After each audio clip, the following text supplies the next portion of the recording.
I once swore I'd protect Chloe Davis for the rest of my life, to be her faithful knight. When she was dating someone, I ran interference. When she got her heart broken, I was the one sharing a bottle with her until sunrise. Everyone said I was her safe harbor, the one constant in her chaotic life. I almost started to believe in myself, until the night she introduced her new boyfriend to me and said, "This is my best bro, Liam Carter." The night that man got down on one knee and proposed to her, I calmly blocked her number and all her social media profiles. 3 months later, she hammered on my apartment door like a madwoman, her eyes red-rimmed. "How could you just throw me away?" she demanded. I just pointed toward the kitchen, where a figure was busy at the stove. "Sure," I said. "My girlfriend's here. Don't startle her." My phone vibrated against the concrete of the curb I was sitting on, the smoke from my cigarette curling into the cool night air. The wind had a bite to it, and I reflexively hunched my shoulders. Chloe Davis's name flashed on the screen. I stared at it for 3 long seconds, then stubbed out my cigarette and answered. Liam, you have to come. Stop." Her voice was a wreck, drowned out by a thumping bass line and a chaotic roar of background noise that sounded like a garbage disposal trying to eat a box of forks. My brow furrowed into a knot. Location: the usual spot. Eclipse. He dumped me. Ryan, that son of a bitch, he dumped me. Ryan. Again. Was this the 3rd time this month? Or the 4th? I'd lost count. A wave of something heavy churned in my stomach. It wasn't nausea. It was exhaustion. "Stay put. I'm on my way." I hung up, stood, and ordered an Uber. "Eclipse Bar and step on it, please," I told the driver. He glanced at me in the rearview mirror. He must have seen the look on my face because he didn't say a word, just hit the gas. The streetlights streaked past the window, blurring into a single, sickly yellow line. I leaned my head back against the seat and closed my eyes. Chloe. That name had been welded to mine for nearly 20 years. We'd known each other since we were in diapers. She lived in the apartment across the hall. She was always the crybaby, and whenever she got picked on, I was the one she ran to.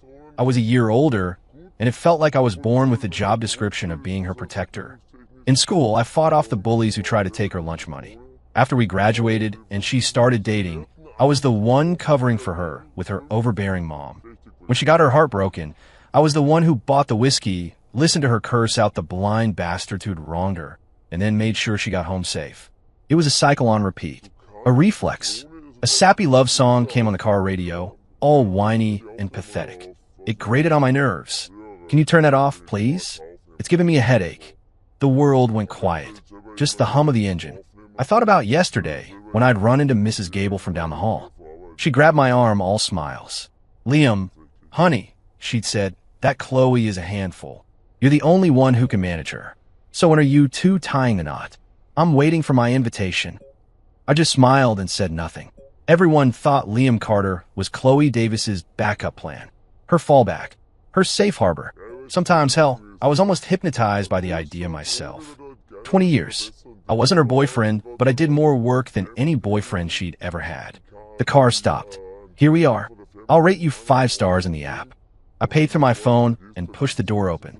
Under the obnoxious, flashing neon sign of Eclipse, Chloe was crouched on the sidewalk, her head buried in her knees, her shoulders shaking. She was wearing a tiny skirt that was no match for the weather. I walked over, my shadow falling over her. She looked up. Her makeup was a disaster, streaked down her face like war paint. Her eyes were swollen shut. The moment she saw me, her face crumpled and she let out a gut-wrenching sob. She launched herself at me, burying her face in my chest. The stench of booze and cheap perfume hit me like a physical blow. "Liam, how could he do this to me? I loved him so much."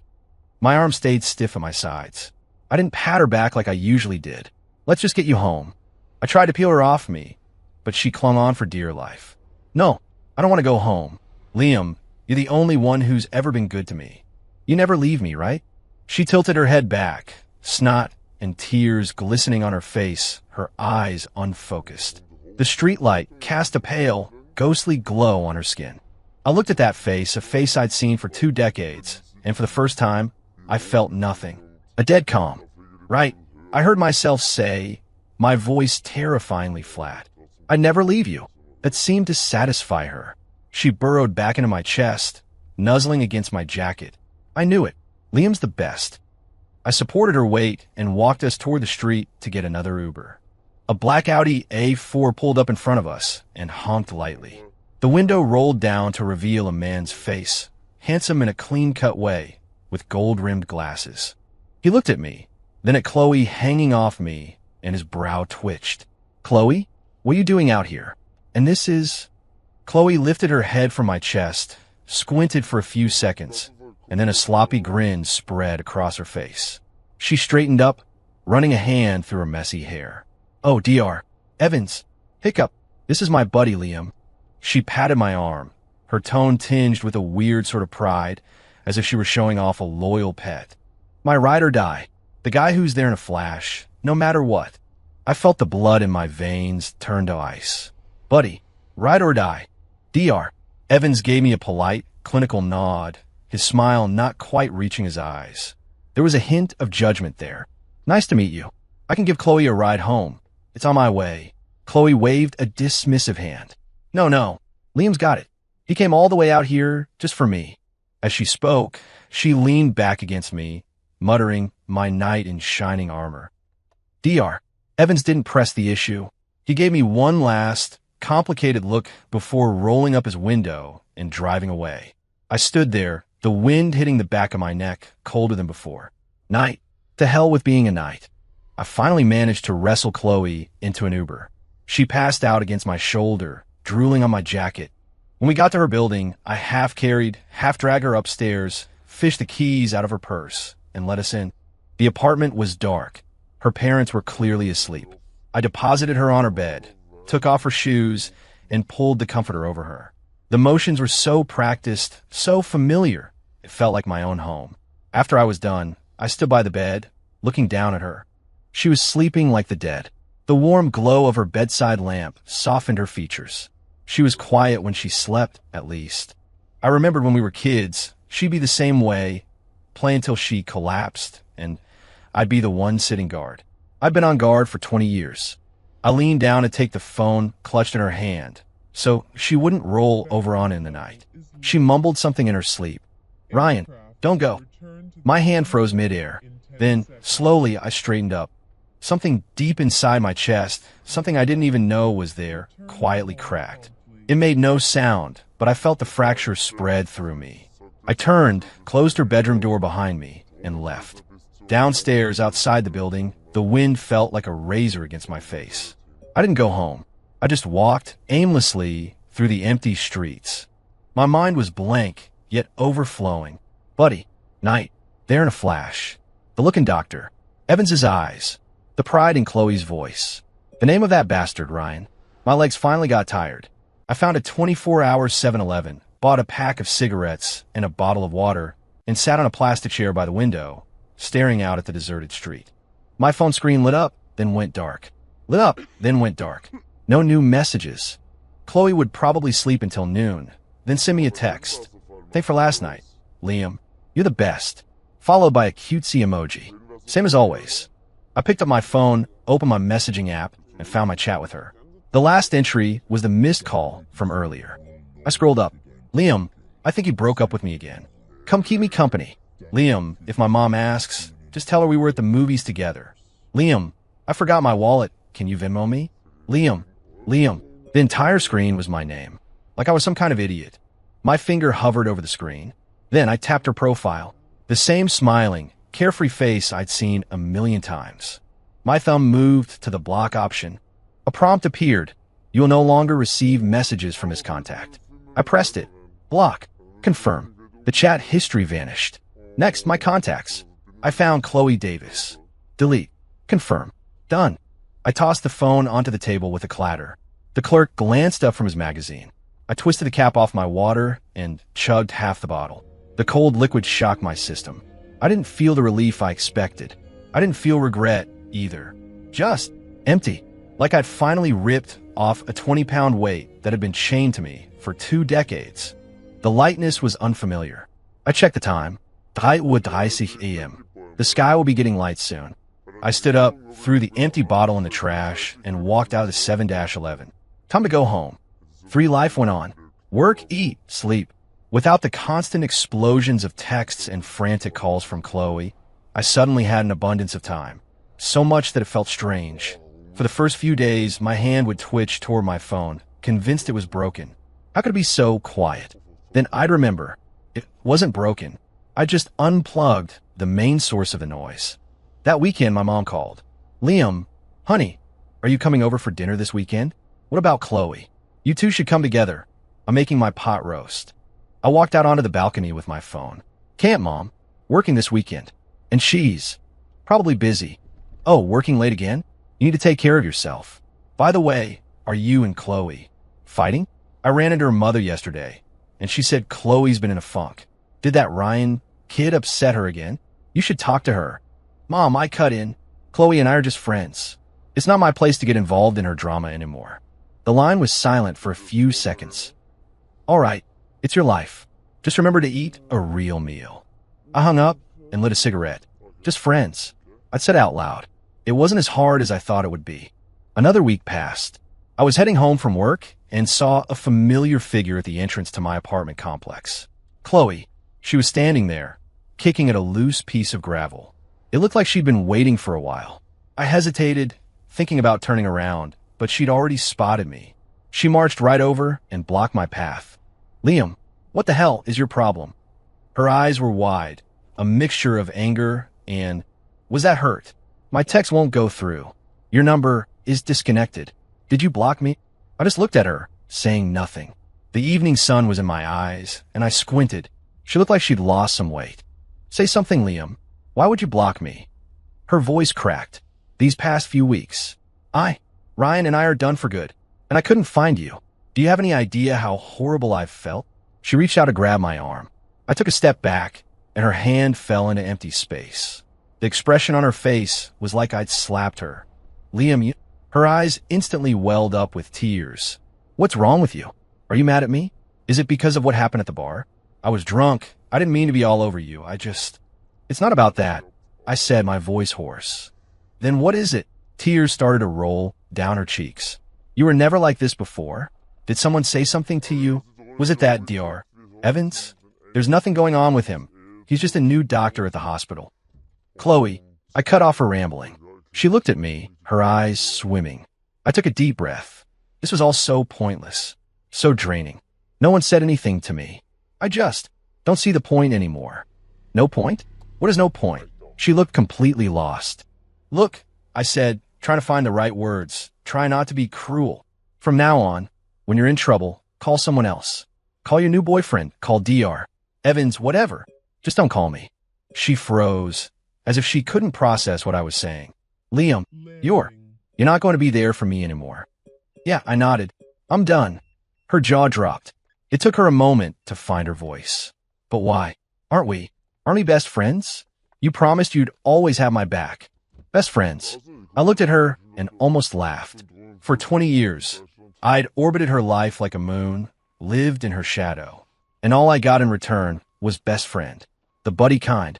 Chloe, I said, a bitter smile twisting my lips. Even nights get tired of playing the part. She blinked, tears still streaming down her face. Her expression one of utter confusion. She would never get it. I wasn't expecting her to anymore. I'm going home.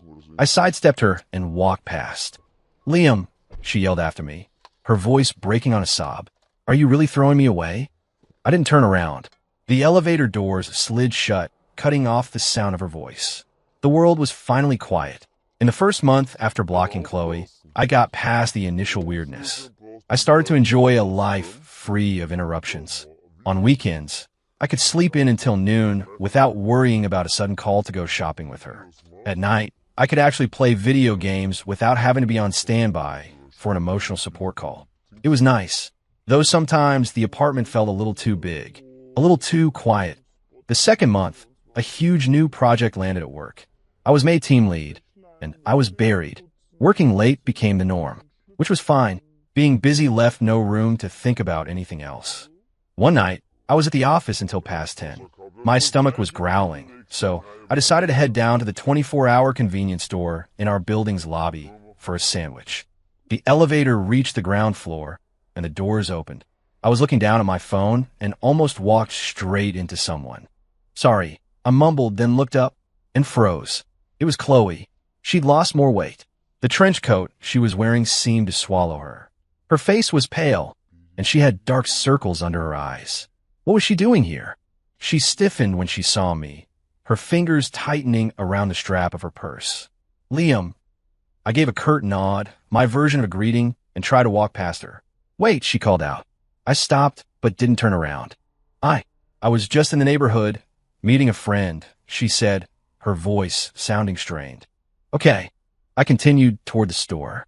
She fell in a step beside me. You're just getting off work? Yeah. Have you eaten?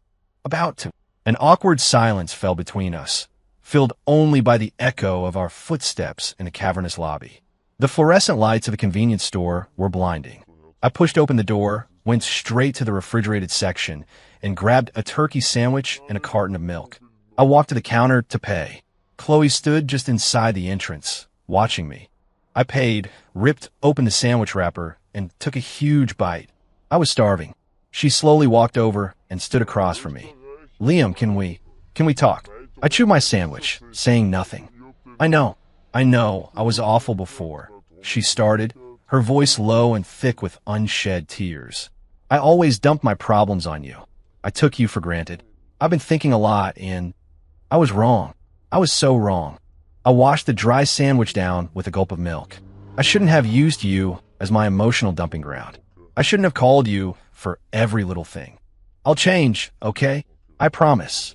She looked up at me, her eyes red. Can we just go back to how things were? How things were. I looked at her, and the food in my mouth turned to cardboard. We can't go back, Chloe. Her face went even paler. Why not? Is it because I called you my buddy? I'll never say it again. You're not my buddy, you're the most important person in my life. The most important person. I sighed. It has nothing to do with that. Then what is it? She was getting agitated. Liam, just tell me what I have to do. Whatever it is, I'll do it. Just please, don't ignore me. She reached for my hand. I pulled away. Her hand hung in the air, trembling slightly. Liam, without you, my life has been awful. Ryan left me, and now you've left me. What am I supposed to do? And there were the tears. The same tears I'd seen 1,000 times before. But this time, they didn't stir a single thing inside me. If anything, they just annoyed me. You were alive before you met me, weren't you? I looked her straight in the eye. Chloe, you're 26, not 6. The world keeps spinning, no matter who gets off. She looked like my words had physically struck her. Liam, how can you be so cold? Cold. Maybe.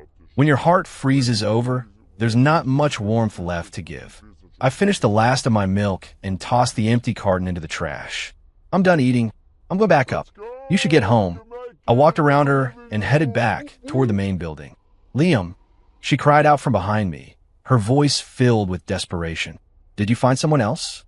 My footsteps faltered for a second. Found someone else. Where'd Joe? For 26 years. Had I ever even looked at anyone else? But she would never understand that. I didn't answer. I just kept walking. The elevator doors closed, and her shrinking figure disappeared from view. I leaned against the cool metal wall, watching the floor numbers climb. I was tired.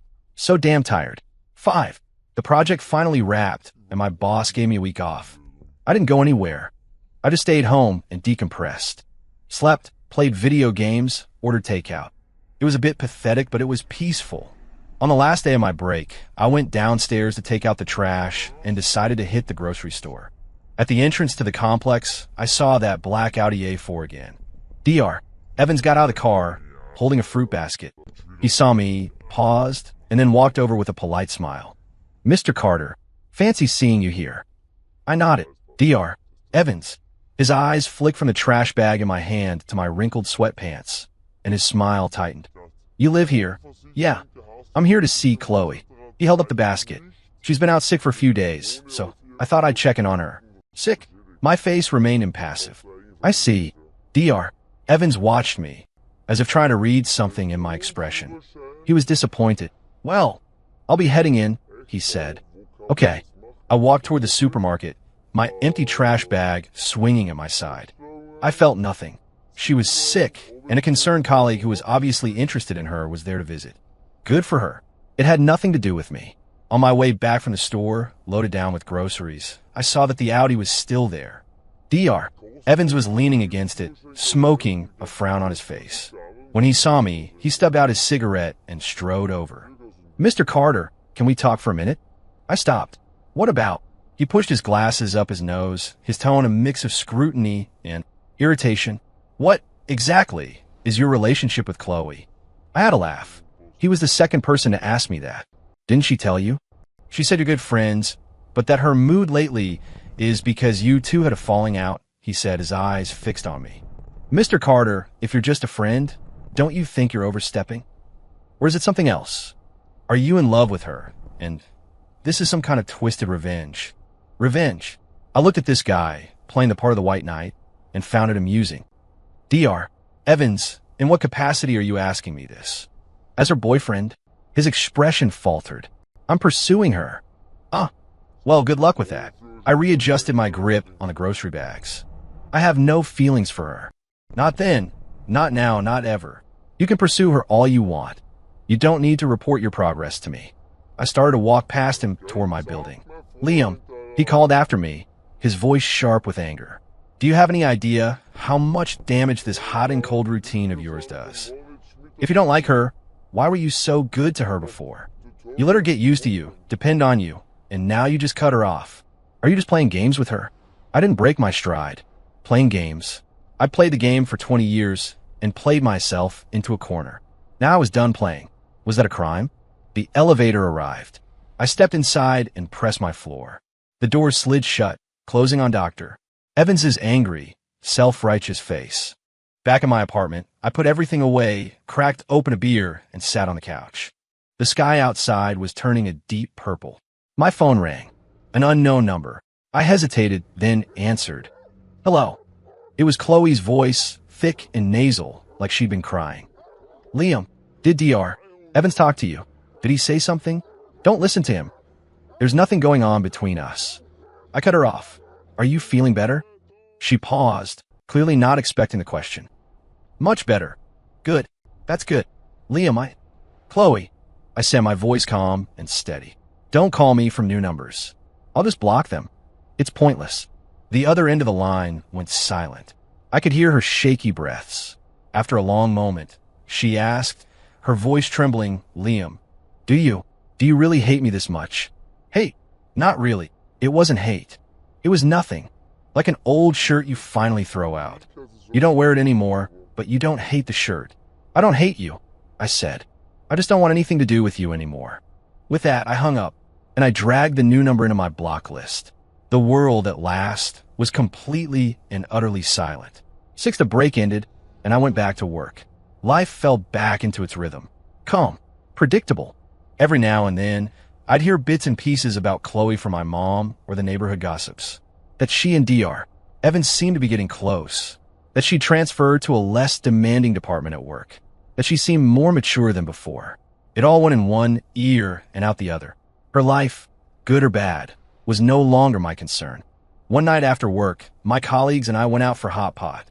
We stayed out late, and by the time we left, it was almost 11. We all split up to get Ubers home. I was standing on the corner waiting for my ride, the night air crisp and cool. A car pulled up, and the passenger window rolled down. A vaguely familiar face smiled out at me. A woman with shoulder-length hair and bright eyes. "Liam Carter, do you remember me?" "Sarah. We were in the photography club together in college." It took me a second, but then it clicked. She was a year below me, a really cheerful girl who I think saved me a seat in the darkroom once. "Sarah, wow, long time no see." "I know, right? What a coincidence. Where are you headed? We can give you a lift if it's on the way." She gestured to the driver's seat. "My husband's driving, so it's totally safe." I noticed the man behind the wheel for the first time. He gave me a friendly nod. "Thanks, but my Uber's almost here." "Nonsense, it's impossible to get a ride this time of night." "Get in, don't be a stranger," Sarah insisted. It was hard to refuse her enthusiasm. I thanked them and got in the back. I gave them my address. Sarah turned around in her seat to chat. "I thought that was you at the restaurant, but I wasn't sure. You haven't changed a bit. Still handsome as ever." I chuckled. "Just older. Please. Hey, whatever happened with you? And what was her name, Chloe? You two were inseparable back then. We all thought you were a sure thing. Chloe again. I stared out the window. Nothing happened. We're just friends. Sarah let out a soft, "Oh," sensing I didn't want to talk about it, and smoothly changed the subject. We caught up on work and life. She was married with a 1-year-old, and she radiated a quiet happiness. As we neared my building, she said, "You know, Liam, you had seriously high standards back then. A girl as gorgeous as Chloe was chasing you, and you never even blinked." I blinked now. She never chased me. What? No way, Sarah said, surprised. She was always bringing you drinks, asking you to eat with her, sticking to you like glue at every club event. We all thought she was head over heels for you. I was silent, so that's how it looked to everyone else. And all this time, I thought I was the one standing guard over her. I guess she was just used to hanging out with me. I finally said. The car stopped. "We're here," Sarah's husband announced. "Thanks for the ride." I opened the door. Sarah leaned out. "Hey, Liam, a bunch of us from the club are getting together next weekend. You should come. A lot of old faces will be there." I hesitated. "Come on," she urged. "How long have you been single? Get out and live a little. You might even meet someone." That made me smile. "All right, if I have time, I'll be there. It's a date. I'll text you the details." The car pulled away. I stood there for a moment, watching the tail lights disappear. A strange feeling settled in my chest. So, from the outside, my relationship with Chloe looked completely different. Was I just that clueless? Or was she so used to my devotion that she never considered anything else? It didn't matter anymore. I turned and walked into my building. I went to the reunion that weekend. I saw a lot of old classmates. It was a little awkward at first, but after a couple of beers, everyone loosened up. We laughed about stupid things we did in college. Sarah pulled me aside and introduced me to someone. "This is my best friend, Grace. She's a designer and single." The woman, Grace, smiled at me. It was an easy, open smile. She was pretty in a subtle way, with a calm, confident air about her. Liam. The group started hooting, insisting we do a shot together. The atmosphere was light and fun. I hadn't done something like this in a long time. It felt good. When the party wound down, we all exchanged numbers and followed each other on Instagram. Grace happened to be driving in my direction, so Sarah playfully insisted she give me a ride. In the car, we made small talk. She wasn't overly chatty, but she had a way of making the conversation comfortable. When we got to my building, I got out. "Thanks for the ride. Drive safe." She smiled. "No problem. We should grab dinner sometime." "I'd like that." I watched her car drive off, then headed inside. My phone buzzed. A text from Grace. "Text me when you're inside." I replied, "Home safe. Thanks again." I put my phone down and went to take a shower. The hot water felt incredible. It felt like I hadn't been this relaxed in years. Maybe it was time for a new chapter. When I got out, there was another text. This one from Sarah. "Sue, Grace is great, right? She just texted me and said she thought you were really nice." I smiled as I dried my hair and typed back. "She's a really great person. Then make a move, slowpoke. Don't let this one get away." I chuckled and didn't reply. I turned off the lights and went to sleep. For the first time in a long time, I didn't dream at all. 7 dating Grace was different from anything I'd ever imagined. There was no high-stakes drama. It was just easy, comfortable. If I was working late, she'd have food delivered to my office. On weekends, I'd go over to her place and help her fix her laptop or change a light bulb. We'd go grocery shopping together, fill up the cart, and then go home and cook. Her cooking skills were a work in progress, but she was eager to learn. While I cooked, she'd be my sous chef, washing vegetables or chopping garlic. Sometimes she'd nick her finger and look at me with big, wounded eyes. "Ow." I'd find a Band-Aid and gently wrap it around her finger. "You have to be more careful." "Okay." When I finished, she wouldn't pull her hand away. She'd just look at me, her eyes sparkling. I'd lean down and kiss her fingertip. "All better." And she'd break into a grin, her eyes curving into happy crescents. We argued, of course, over stupid little things. I forgot our 1-month anniversary, and she got quiet. She was late for a date, and I got annoyed. But we never said anything deliberately hurtful. Usually, within an hour, one of us would cave. I'd show up with her favorite pastry, or she'd send me a meme that made me laugh. And that would be that. One evening, after one such argument had been resolved, we went to see a movie. As the credits rolled and the lights came up, she leaned over and whispered in my ear, "Liam, Let's move in together. I froze for a second and turned to look at her. Her cheeks were slightly flushed, but her gaze was steady and serious. My lease is up next month, and you have that spare bedroom. We could save on rent. I knew it wasn't just about the rent. A warmth spread through my chest, grounding me. Are you sure? I asked. MHM, she nodded. I want to wake up next to you every morning. I looked into her clear, honest eyes. Okay, I said. She beamed and squeezed my arm tightly. It had started to rain when we left the theater. We didn't have an umbrella. She took off her jacket and held it over both our heads. Run for it. We laughed, sprinting through the drizzle toward the parking garage. The rain soaked our hair and clothes, but I felt warm all over. With her, even a rainy day felt perfect. Grace moved in on a Saturday. She didn't have much stuff. One big suitcase and a few boxes. I helped her unpack. She hung her clothes in the closet next to mine.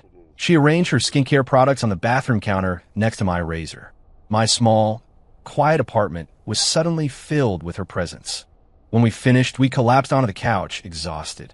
She leaned against me, looking around the room. This feels like home. I wrapped my arm around her shoulder. Yeah. That night, we cooked our first meal in our new home. Just a few simple dishes. We opened a bottle of red wine. To our new place, she said, clinking her glass against mine. To us, I replied. After dinner, she insisted on doing the dishes. I stood in the doorway of the kitchen, just watching her. She had an apron on and was humming to herself over the sound of the running water. It was so peaceful. So this is what it was like building a life with someone. 9, the doorbell rang. It was loud, insistent, and jarring. Who could that be this late? Grace asked, getting up to answer it. I grabbed her arm. I'll get it. A sick feeling started to pool in my stomach. I walked to the door and looked through the peephole. Under the harsh fluorescent light of the hallway stood Chloe. Her hair was a mess. Her eyes were red and puffy, and her face was stained with tears. She was wearing a thin sweater, shivering in the early winter cold. She was mashing the doorbell button over and over with a desperate, frantic energy.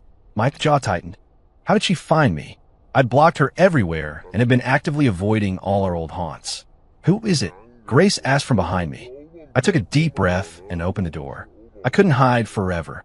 The second the door opened, Chloe's tear-filled eyes locked onto mine. She looked like a drowning person who'd just spotted a life raft. Liam, she started to stumble forward to throw herself at me, but then her gaze drifted past my shoulder and landed on Grace. She froze. The expression on her face shifted from desperation to shock, then to an agonizing, profound disbelief. Grace saw her too. She looked from the crying woman at my door to me, her eyes full of questions. I didn't look back at her. I kept my eyes fixed on Chloe, my voice hard. What do you want? Chloe didn't seem to hear me. Her eyes were glued to Grace, then darted back to me, her lips trembling. Who is she? My girlfriend, I said. Girl. Friend? She repeated the word as if it were in a foreign language. You have a girlfriend. I do. She staggered back, grabbing the doorframe to keep from falling.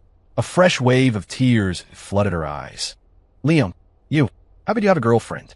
How could you just throw me away? Her voice was a choked sob, full of accusation and wounded pride, as if I'd committed some unforgivable crime against her. Grace came and stood beside me, her hand finding mine and giving it a gentle squeeze. Her palm was warm. Chloe's eyes, red as coals, locked onto our joined hands. Is it because of her? She shrieked, pointing a trembling finger at Grace. Is she why you don't want me anymore? It has nothing to do with her. I cut in. Chloe, we were over a long time ago. Over? What was over? She screamed, her voice hysterical. There was no us to be over. Liam, look at me. Look at me. She lunged forward, trying to grab my arm. I pulled back. Grace took half a step forward, placing herself between us. She was smaller than Chloe, but she didn't back down. Miss, please, you need to calm down, Grace said, her voice even. Let's just talk about this rationally. Chloe glared at her as if seeing her for the first time, her gaze like a physical blow. This is between him and me. It has nothing to do with you. She's my girlfriend now. Her business is my business, I said, pulling Grace back behind me slightly. I looked Chloe straight in the eye. Whatever you have to say it to me. Chloe looked from me to Grace, tears streaming down her face. Liam, I am sorry. I know I was wrong. I won't be selfish anymore. I won't bother you.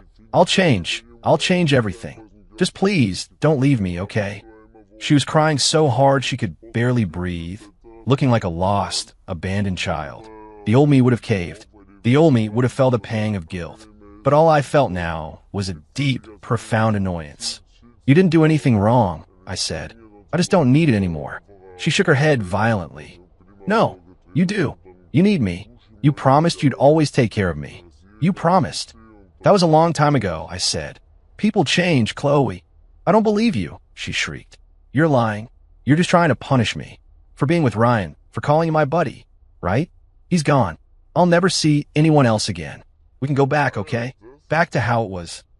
We can't go back, I said, my voice leaving no room for argument. She stared at me, her expression going slack, her eyes vacant, as if her soul had been ripped out. Liam, she whispered, I can't live without you. Yes, you can, I said. The world keeps spinning, no matter who gets off. She stared at me for a long, silent moment. Then a broken, ugly smile spread across her face. It was worse than her crying. Fine, Fine. You're cruel, Liam. You're really, truly cruel. She took 2 shaky steps back. She gave me one last look, an undecipherable mix of hatred, resentment, betrayal, and utter despair. Then she turned and ran, stumbling into the waiting elevator. The door slid shut. The hallway was quiet again. It was just me and Grace, and the faint, cloying scent of Chloe's perfume lingering in the air. Then I closed the door and bolted it. When I turned around, Grace was watching me, her expression calm but searching. Are you okay? She asked. I'm fine, I said, shaking my head. I'm sorry you had to see that. Was that her? Your childhood friend? Yeah. Grace didn't press for more details. She just walked over, wrapped her arms around my waist, and rested her head against my chest. She seemed really heartbroken. I didn't say anything. I just held her, my mind a jumble. Chloe's final, haunted look was burned into my memory. I knew she was hurting, but this was the path she'd chosen, and I had chosen mine. There was no going back. Liam, Grace said, tilting her head up to look at me. Do you still have feelings for her? I met her gaze. Her eyes were clear, but I could see a flicker of insecurity in their depths. I shook my head. No, not even a little bit. Not even a little bit. She studied my face for a few seconds, as if trying to gauge my honesty. Then, she smiled and settled back against my chest. Good. We stood there like that for a while, the only sound the mindless chatter from the TV. Do you think she'll do something? Stupid. Grace asked suddenly. My body tensed. I don't know. Chloe was prone to emotional extremes. When she and some guy in college broke up, she'd made a half-hearted attempt with a razor and some sleeping pills. Both times, I was the one who found her and got her to the hospital. But this time, should you maybe call one of her friends? Or her parents? Grace suggested softly. I thought about it, then pulled out my phone. I scrolled through my contacts until I found a number I hadn't called in years. One of Chloe's best friends. I dialed. She picked up after a few rings. Hello, Liam? Is hell freezing over? Why are you calling me? She asked, shocked. Megan, is Chloe with you? No, I haven't seen her in a few days. Why? What's wrong? She just showed up at my place. She was really upset. I'm worried she might do something. Oh, what now? Did she and DR Evans have a fight? DR Evans? I paused. She and DR Evans are? Yeah, they've been dating for a while now, haven't they? I heard they're about to meet the parents. Oh, never mind then. If you hear from her, just keep an eye on her. Will do. Hey, wait, are you too? I hung up before she could finish. So, she was dating DR Evans. Then what the hell was that whole performance about? Was she just upset that I moved on? That her loyal safety net had finally been removed? Pathetic. What is it? Grace asked. It's nothing, I said, tossing my phone onto the couch. She's fine. She's with someone else. She's not going to do anything. Grace nodded slowly, but I could tell the mood in the room had shifted. The peace was gone. 11, I knew what she was thinking. She was worried. Worried that I was still hung up on Chloe. Worried that one day I'd go running back. I tried to be better, to reassure her. I came home from work earlier. We planned a weekend trip to a little town upstate. I bought her a necklace she'd been admiring. but her smile didn't always reach her eyes anymore. One night, we went to see a romance movie. The ending was cliché. The hero and heroine overcome a mountain of obstacles to finally be together. Grace cried. After the movie, as we were walking out, her eyes were still red. I handed her a tissue. She dabbed at her eyes and said suddenly, "Liam, do you ever feel like we're too easy? Is easy a bad thing?" I asked. "No, but it feels like something's missing." She stared at the distant city lights. "There's no grand passion, no epic struggle. It's just comfortable, like lukewarm water." I was quiet for a moment. "Do you want an epic struggle?" She shook her head, then nodded. "I don't know. I just wonder sometimes, if I were ever in real trouble, like in the movies, would you fight for me like that? Would you be my hero?" "I would," I said without hesitation. She turned to look at me. "Really? Really?" She smiled and leaned her head on my shoulder. "Okay, good." 12 We went to a friend's wedding. It was a beautiful outdoor ceremony on a sprawling lawn. During the bouquet toss, the bride made a point of throwing it directly at Grace. She caught it out of sheer reflex, then blushed furiously as everyone cheered. I looked at her, her face glowing in the afternoon sun, and felt something shift inside me. Maybe it was time. On the drive home, Grace was in high spirits, clutching the bouquet. "You know what they say," she said playfully. "Whoever catches the bouquet is the next one to get married." "I've heard that," I said. We were stopped at a red light a few blocks from our apartment. Grace pointed to a new bakery on the corner. "Ooh, I've heard their tiramisu is amazing. Can we stop?" "Sure." The light turned green. I put on my turn signal and started to make a right. Suddenly, an electric scooter shot out of the bike lane, blowing through the red light, heading straight for us. "Liam, look out!" Grace screamed. I yanked the wheel hard to the left and slammed on the brakes. The screech of tires filled the air. Crunch! The front of our car still hit the scooter. The rider and his vehicle went flying. My mind went blank for a second. My first, immediate instinct was to look at Grace. "Are you okay?" Her face was as white as a sheet. She had her hand pressed to her chest, her whole body trembling. I'm okay. Are you okay?" "I'm fine." I unbuckled my seatbelt and got out. The rider was a middle-aged man, groaning on the asphalt. He seemed more scraped up than seriously injured. A crowd started to gather. I pulled out my phone, dialed 911, then called the police. After making the calls, I realized my palms were slick with sweat. I looked back at my car. The right headlight was shattered and the bumper was dented. But we were okay. That's what mattered. Grace got out and rushed to my side, grabbing my arm. Her hand was shaking. "It's okay," I said, patting her hand. "We're okay."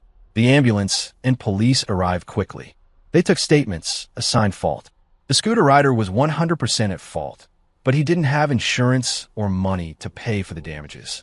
It was dark by the time we finished. The car was towed to a body shop, and we got a cab home. Grace was silent the whole ride, just leaning heavily against me. When we got inside our apartment, she wrapped her arms around me from behind, holding on so tightly I could barely breathe. "Liam," she said, her voice choked with tears. "What's wrong? Are you still scared?" I asked, turning to hold her. She shook her head against my chest. "No, it's just, the first thing you did was check on me." I didn't know what to say. I was so scared in that moment. But when I saw you looking at me, making sure I was okay, I wasn't scared anymore. She pulled back to look at me, her eyes wet but shining brighter than I'd ever seen them. "I get now, Liam. I know where your heart is." She stood on her toes and kissed me. It wasn't a gentle kiss. It was fierce and certain, full of post-crash adrenaline and the relief of a question finally answered. It was like a switch had been flipped.